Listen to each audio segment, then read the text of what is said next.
Fargo, the new virtual assistant from Wells Fargo, makes banking faster and easier. Like this. Fargo, what's my checking account routing number? And this. Fargo, turn off my debit card. And this. Fargo, what did I spend on groceries last month? And that's just the beginning. Do you, Fargo? You can. In the Wells Fargo mobile app. Learn more at wellsfargo.com/getfargo. Terms and conditions apply. Your mobile carrier's availability and message and data rates may apply. Wells Fargo Bank, N.A., member FDIC. So our podcast is called Right and Wrong. Are these your notes? These Are these your notes about what we're going to say? Anything. Nailed it. It's the short answer. So how many novels did you not finish? Oh my God, so many. It was perfect. What's she talking about? This is nonsense. Ooh, a spicy question. I love it. This is it, guys. The big secret to getting published is you have to write a good book. You heard it here first. Hello and welcome back to the Right and Wrong podcast. On today's episode, I'm very lucky to be joined by the winner of the RNA's 2023 Lifetime Achievement Award, #1 best-selling author, the godmother of romantic fiction. It's Katie Fforde. Hi, Katie. Welcome to the podcast. Hello. Lovely to be here. Oh, it's such a pleasure to have you. Let's get into it because there's a lot of things that I'd love to talk about. Starting off with your latest novel, One Enchanted Evening, which came out earlier this year in March. Tell us a little bit about it. Well, this book is the third in a little series of 3 so far of books that I've set in the 60s. This was a first for me. I'm not writing full-on contemporary novels, but actually once I got into it, I really did love it. It's about 3 girls who meet at a cookery college, little school, which very, very much resembles the one I went to myself, although I went slightly later. I just thought the 60s are slightly sexier than the 70s. So I thought I'll set my books in the 60s. And these 3 girls meet there and they all have different reasons for being at the college, at this little cookery school. And they each have a story. The first story, A Wedding in the Country, is about Lizzie, whose mother has sent her to the school to learn to cook so she can get a suitable husband. And as far as Lizzie's mother is concerned, that means a bank manager or someone who can be a member of the local golf club. Nice. And then the next one, A Wedding in Provence, is about Alexandra, who is an heiress and quite eccentric and quite independent. And she's been living in this enormously rundown but huge posh house in Belgravia without any of her guardians knowing really what she's been up to. Anyway, they find out what she's been up to and they insist that she joins them in Switzerland to go to a finishing school. Well, Alexandra gets off in Paris because she has always wanted to spend a day in Paris. She only wants a day, not too much to ask, but needless to say, things happen and she never gets to Switzerland. And then the final book is about Meg, who is the only one who went on the cookery course because she really wanted to learn to cook and use her skills professionally. She was brought up by her mother on her own. They're very close as a couple, mother and daughter. And Meg's ambition has always been to earn enough money to get a little flat or somewhere that could be their own home, because thus far, her mother has always had to take live-in jobs. And the trouble with a live-in job, if your employer makes a pass at you, you have to leave your job and your home, which is very difficult and inconvenient. And so this is the third in the series. And Meg's mother has invited her to help her with this little hotel in Dorset. And Meg is only too happy to go because Meg really loves a challenge. And so off she sets and adventures begin. Amazing. And that's this book, the third one in the series, One Enchanted Evening, out now. Now that this is out, would this be book number 31 for you? Do you know, I keep losing count because I've written the novels which come out in the ordinary way, but then I've done 2 anthologies of Christmas stories and short stories and a quick read. So I'm a bit vague. It might be, let's call it book 30 because I think that sounds quite good. And it may be 31, but I think it's probably, let's say 30. Yes, and all future books will be book 30. It'll I always be think the so. 30th book. I think it's like staying 21. Yeah. Amazing. So do you ever, having written, I mean, it's a great many books. It's an incredible kind of accomplishment just to have had that many books written and published. Do you ever look back at your earlier writing and kind of like scour through it? If I do, I either think, oh my goodness, it was all so fresh then. I can't write like that now. Or I think, well, I don't know really how these books got published, but there they are. So I assume they must have been okay at the time. I'm always hoping that if ever I become a very doddery old lady and can still read but can't remember anything, I might be able to read my own books and see if I enjoy them. The ultimate test. Yes, it is a bit strange having written so many books, and I can never remember them all. If I'm trying to get to sleep, sometimes I'll try and remember all my titles, and I never end up with the right number, even if I've decided what number I'm looking for. There's always books I've missed out, and I just think, well, how could I have missed out that one? I loved writing that. Yeah. I mean, looking back, I always think I've enjoyed writing every book, but actually, when I'm actually writing them, I think this is really hard work. Why am I doing this? Well, I think some people say it's worth doing if it's like hard work, if it's a challenge. So yes, I think so, and I wouldn't not do it. When I think about retiring, I think, okay, what would I do instead? And I sort of think about it. And I think, well, I'd get up and I'd go to my computer and check my emails, and then what would I do? I can't think of anything that I really want to be doing. So I think, well, I'll just carry on doing it. After all, it's not digging a ditch. So, it's hard work, but it's hardly backbreaking. Yes, but it's there's a great catharsis to, I think, finishing something like a book or lots of like creative things where you're so involved with something that you're kind of creating from scratch, and to see it in its final form there's so much validation, I think, that comes from just completing stuff like that.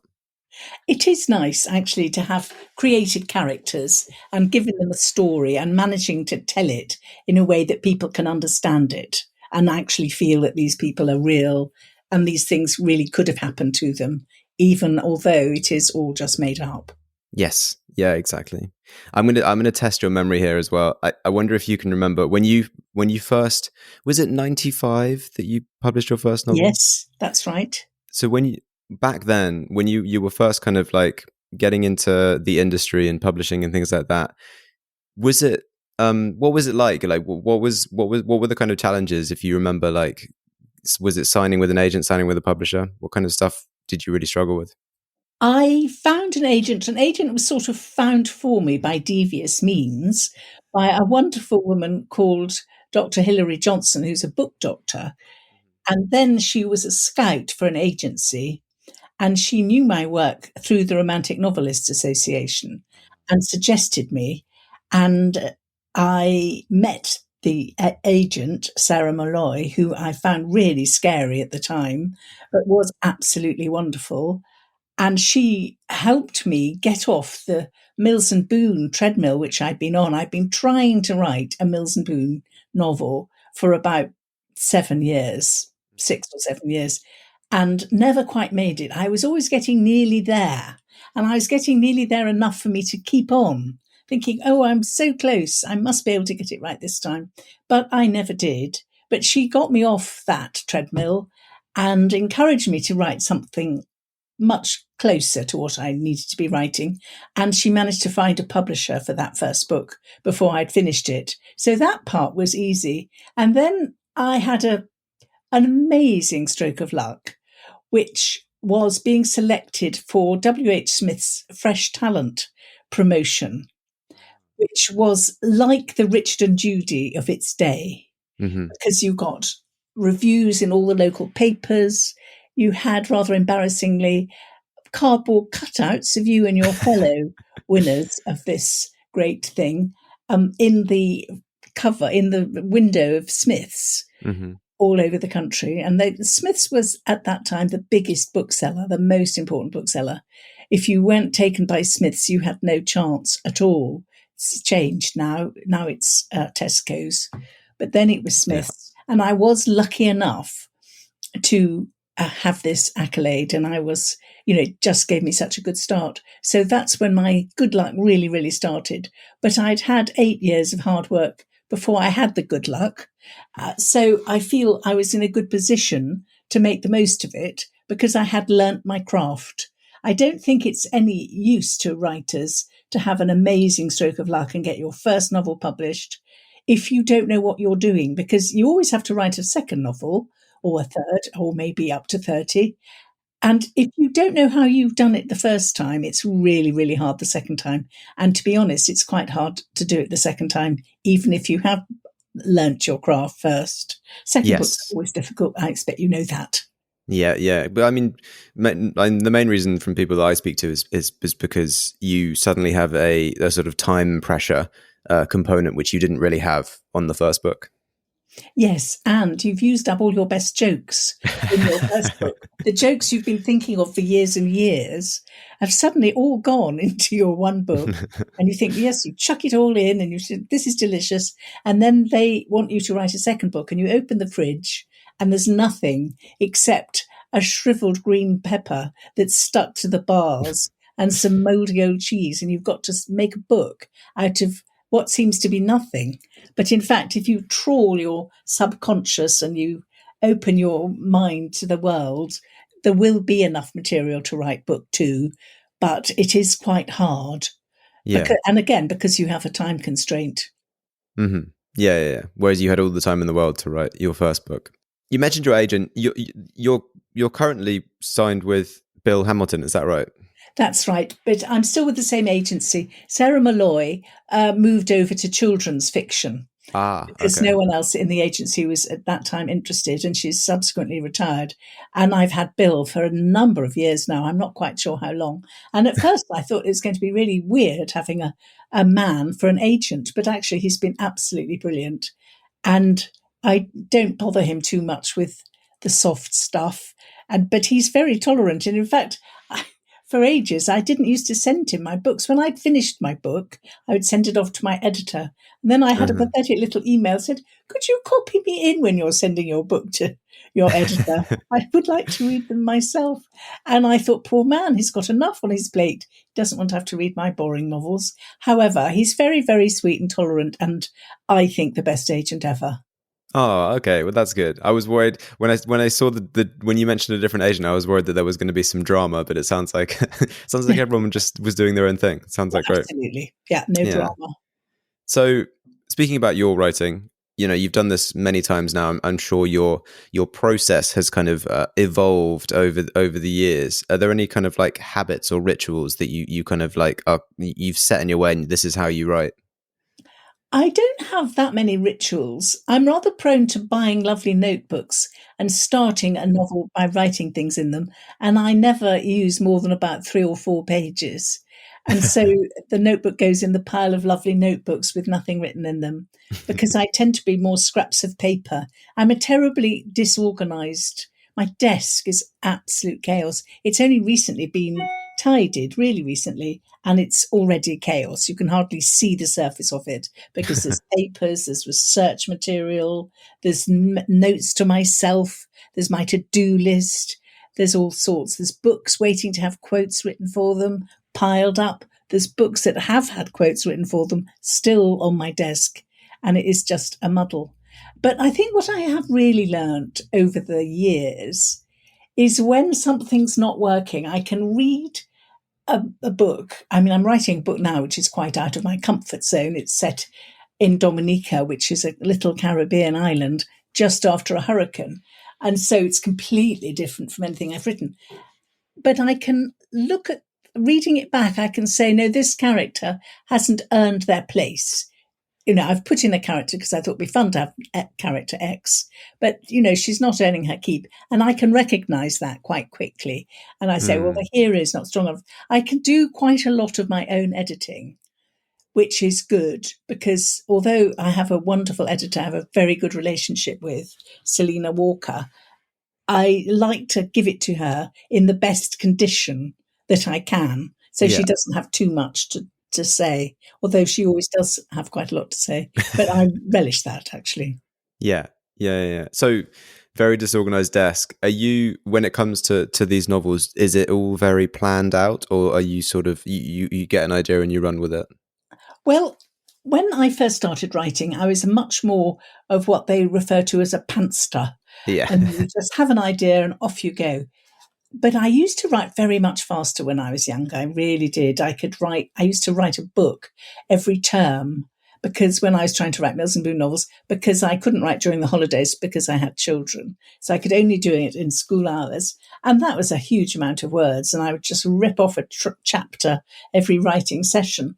But now I have to think much more carefully about it. And I don't terribly like starting a book before I've got a plot. And for this book, I did actually start before I had a plot. I had a different plot. And I thought this wasn't really quite working, but I had to go along with it because I couldn't, there is a time constraint, I have deadlines. But then I found out what was going to happen. And then I wrote it all down, sent it to Selina, who liked it.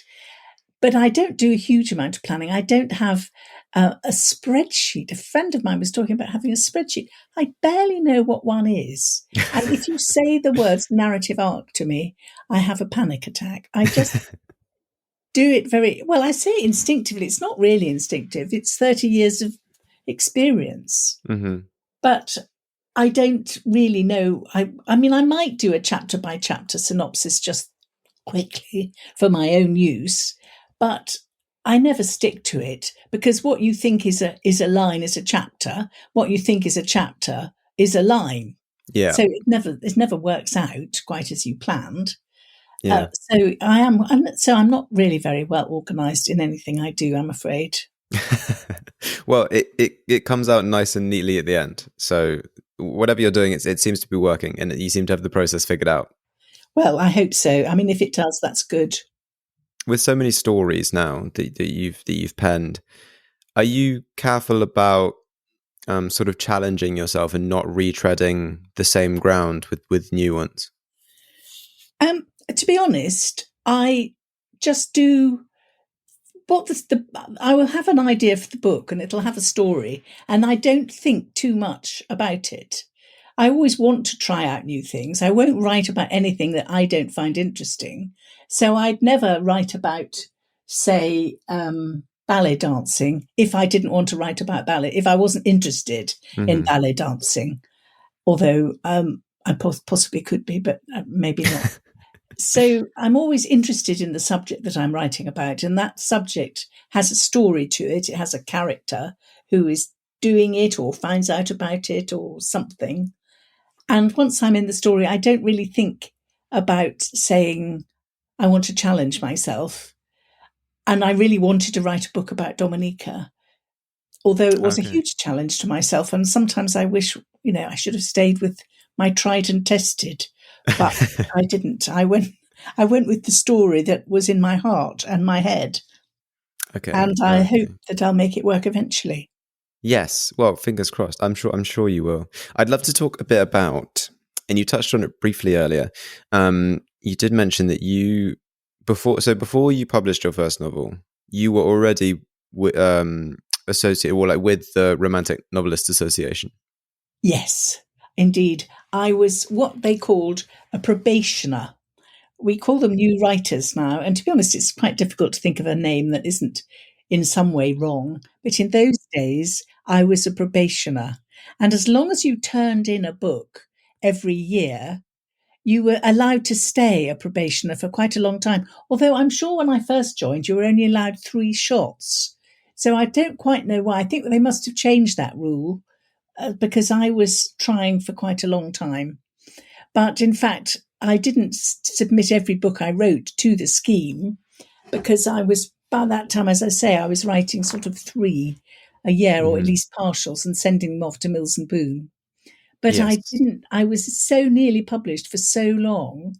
It was why I invented the Katie Fforde bursary for the person who's been trying for ages and is just not there. Because those are the people that really need the encouragement. Your heart, you think, have I made it this time? Oh, no. And you go back down to your slough of despondency again. So I wanted to encourage those people because I was in that position for such a long time myself. Although, as I say, looking back, it taught me my craft and I'm not really that sorry. At least if I didn't think that, I would just think, what a huge waste of time, Katie. Why didn't you take the hint earlier when people said you weren't really a Mills and Boon author? But I said, I'm going to make myself one, but I couldn't. It's too difficult. Hello, Saver. Whether you're saving for that trip to the tropics or saving for an emergency, now is the time to take advantage of Wells Fargo's savings options. Wells Fargo offers savings accounts that can help you save towards your goals. So, what are you saving for? Visit a Wells Fargo branch or wellsfargo.com/save to open a savings account today. Wells Fargo Bank, N.A., member FDIC. Yes, I mean, it's one of those things. It's slightly different, but it's sort of similar. A lot of people will come on and we'll talk about the writing for market kind of thing. And I think a lot of authors find success when they stop trying to write for a specific market or within sort of all these constraints which they think people want to read or people want to buy, and then they just write the thing that they really love. And that's usually where people seem to find success. Yes, I always say to people it's a great mistake to follow trends.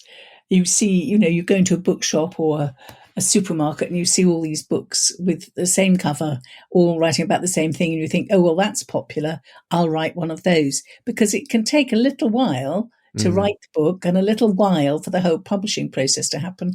And it could be the trend has passed before your book actually has a chance to reach the shelves. And also, I mean, if you think sort of gritty psychological crime is the thing, but you don't really like it, but somehow you manage to do it, you're going to have to go on writing gritty psychological crime that you don't really like for the rest of your career. So you might as well write about write something you enjoy writing. Otherwise, you've got nothing really. Yes, yeah. Publishers do like authors to sort of stay on brand with themselves, and you fully understand why a reader will enjoy an author because of a certain thing that's within the books. And if you're writing, some people get away with hopping genres, but it's for the most part it's tricky to like maintain a readership if you're hopping vastly between genres and voices and things. Yes, it is. I mean, it is possible to write something a bit different and have a slightly different name. A friend of mine, Mandy Rowbottom, is just doing that. And she's stepping away from the Second World War, and she's writing under M.R. Rowbottom. Well, it's obvious it's her, and it probably says writing as on the cover, like Ruth Rendell did with her Barbara Vine books. You know it's her, but you know the books are slightly different. Yeah. That's good because then they're sort of the marketing team and such are saying this is that author, but it's going to be slightly different to what you were previously experiencing from that author. Yeah. So getting back to the RNA. How much of an impact has the RNA had on you and your writing career? Well, it's been an incredible support. I found my tribe. When I first joined the RNA, I didn't go to meetings or anything. I lived in the country. Well, I still live, but I didn't know any other writers and it was all quite secret. Anyway, in the back of their little publication, which we now have a much smarter publication, then it was a little half A4 size magazine thing in paper. And it had a course advertised in the back of it. And I thought, well, I'll go on this course. And it was quite difficult for me to go because I had to go by train and there was some problem with the trains and I missed my connection. I arrived terribly late and I literally did not know anyone at this entire conference or little course it was, but I had seen one of the speakers on television, which was the nearest thing I had to knowing anybody. However, it really didn't matter because writers recognize each other and it was such bliss to talk to other writers, to people who understood what you were doing, what you wanted to do. And anyone you met in the coffee queue, you had things in common with. And people I met at the course, I'm still friends with today. And then I started going to meetings at the RNA and I met more people. And they've been my support system ever since. Amazing. And then that obviously led up to you becoming the president of the RNA for a tenure. Yes, I was in the olden days. The presidency was sort of passed by one president to the next, and I was the third president. But times have changed rather a lot since lovely. I've forgotten her name. Our lovely first president has, she helped Jewish refugees escape from the war. So we're going back a long time. And then there was Diana Pearson, who was a writer and a publisher, and she discovered people like Terry Pratchett. And she was amazing. And then she asked me if I would be president. And I had been chair by that time. And I didn't really think I could say no, because Di had asked me, and she was quite daunting in some ways, although she was great fun and I was very, very fond of her. But I didn't really think that I can just appoint somebody, because it's not really acceptable these days not to have some sort of democracy involved with people having positions. And also, I couldn't actually myself think of the right person. So I thought, well, I don't have to actually decide. I don't have to do this myself. I can pass this on to the wonderful board, which now run the RNA, and they will know who they want, and they can make their own provision for finding the next president. And I'm sure they'll be wonderful, and I look forward to finding out who they are. Yeah. Well, I mean, that is, I think the modern way of doing things is much more by committee and as you say, democratic. And as you kind of were also announcing that you were stepping down, that you were very well deserved in being gifted the Lifetime Achievement Award this year by the RNA. That must have felt very special for you as someone who's been sort of so connected to that association for such a long time. It did. It felt extremely special. And they spoilt me. Not only did they give me the lovely award, they gave me presents. They gave me wonderful flowers and chocolates and champagne and a beautiful piece of jewellery and a wonderful vase with my name engraved on it. I mean, really, they spoilt me. And the whole occasion at the awards ceremony was full of wonderful surprises. And my friend Jo, who was doing the comparing, we'd spent all day together, and she never said a word of any of the things that were going to go on. So I was completely surprised. But there was one time when we went into the room, and she saw a sofa and 2 chairs by it, and she said, "Ah," and I thought, why is she excited about a sofa on a stage? I didn't quite get it. I didn't ask her because I thought, well, some reason. But it was because where she was going to make me sit while we did the This Is Your Life thing, which was amazing. I mean, really, it was I was very overwhelmed by it and very, very touched, as you can imagine. Yes. Yeah. And even though you're sort of stepping down as president and sort of taking a slight step back from the kind of running of the whole thing, will you still very much be a part of the RNA? You'll be kind of in and out and involved? Yes, I really hope so. I don't know how much they'll want me to be involved, but I really, I still love the people. I still love my fellow writers. I really love helping other writers. Mm-hmm. That's the thing that gives me the big kick, is helping someone on their way.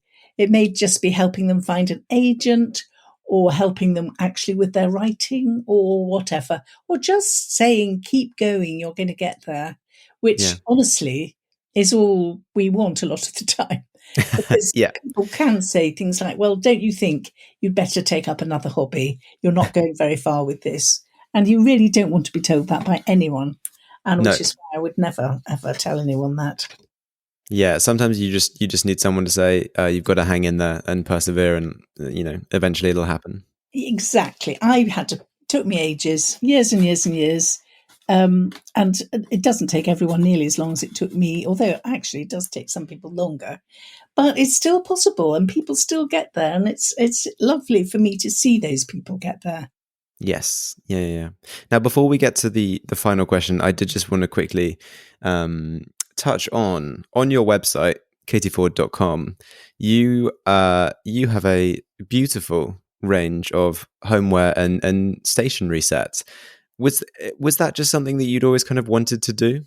Well, to be honest, it's my daughter, really. It's her project.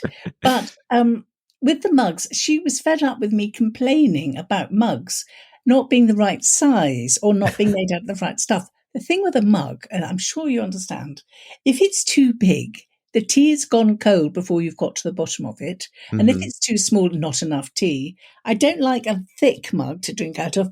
And so she said, well, if you're so fussy, you should produce your own. And so that's sort of how the idea started. And then we added in tea towels and other things I was quite fussy about.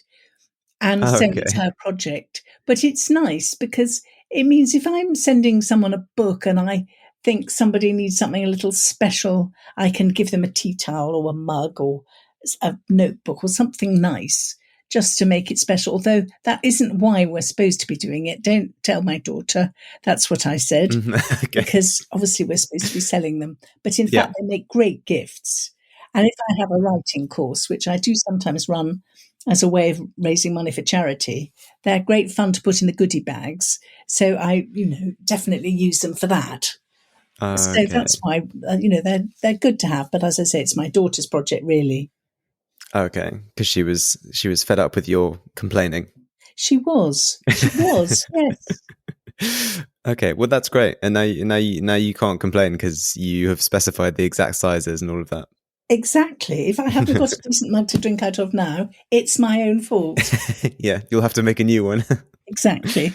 Well, that brings us to the final question of the interview, which, as always, is, Katie, if you were stranded on a desert island with a single book, which book would you choose? Well, obviously, I've had time to think about this over many, many years when I've been listening to Desert Island Discs and thinking, what would I choose as my book? And I don't know if this is a cheat, but I think I'd like the biggest anthology of poetry that's possible, because I do really like reading poetry. I always have done since I was at school. We used to learn a lot of it, and I love poetry. And I do think quite a long poem, what's quite long from a poem can be quite a short story. You can get narrative from a poem as well as beautiful language, and it can make you think. I mean, so many of the poems that I know really well, I won an anthology as a school prize back in, a long, long time ago. And I know a lot of those poems really well. And they all create the what if, make me think about what was the rest of the story. So I think if I had that with me on a desert island, I'd not only have things to read, but I'd have things to stimulate my imagination. Yes. And there's, with poetry especially, I mean, this is the same with most literature, but with poetry especially, there's often, hundreds, thousands of different ways to interpret a single poem. Because as you say, it's like, it's everything that's going on around it. It's the gaps between the words. It's in the pauses and things, and it's how you imagine filling that space. Exactly. And how some lines of poetry are just so particularly wonderful, and you look at them and you just think they're very simple words. Why is it that they're just touching me in the way that they do?